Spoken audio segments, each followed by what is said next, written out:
With the rise of the internet, people can get information about almost everything from around the world.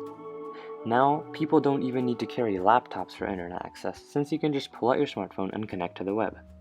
However, due to the availability of infinite information at the touch of your finger, is it necessary for us to even memorize anything? Before we discuss that, let's see how the internet has changed the way our brain stores information. Normally, in the pre-internet age, people mainly retained the facts and information. Now, we memorize where to find those facts on computers and the internet. For example, instead of remembering the exact mass of a proton, we store how to access Google to find that piece of information.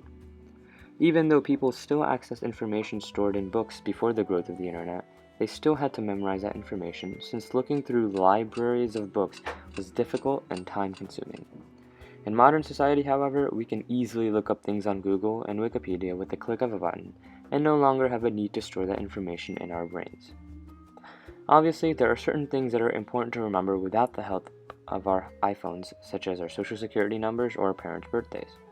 But as a whole, technology is limiting our ability to retain information. For example, someone recording a lecture will not retain the information as well as someone taking notes by hand. But we believe that our reliance on technology to remember things for us isn't actually a bad thing.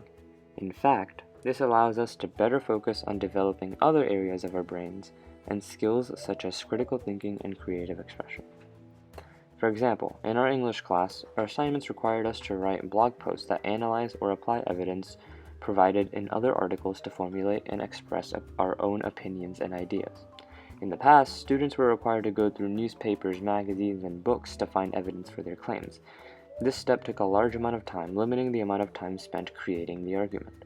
However, it is no longer an inconvenience to gather evidence, and most of the time is spent analyzing the data. Thus, people have more time to create and share ideas as they are not limited by the information available to them. Furthermore, people are able to focus on the way these ideas are presented and shared. In the past, school projects largely consisted of writing papers or essays and did not offer students much of a choice on how to portray their work. Nowadays, students have lots of options such as videos, podcasts, blog posts, essays, papers, websites, PowerPoints, etc. This allows them to choose the medium which they find to be best suited for their topic and audience. Our habit of constantly using the internet for information may be constantly criticized by previous generations, claiming that it ruins our memory. While that is true, it is no longer required to remember detailed facts. Yes, we should remember stuff like social security numbers and parents' birthdays, but we don't need to remember the exact mass of subatomic particles. Instead, our reliance on technology to store information for us has improved other skills such as critical thinking and creative expression.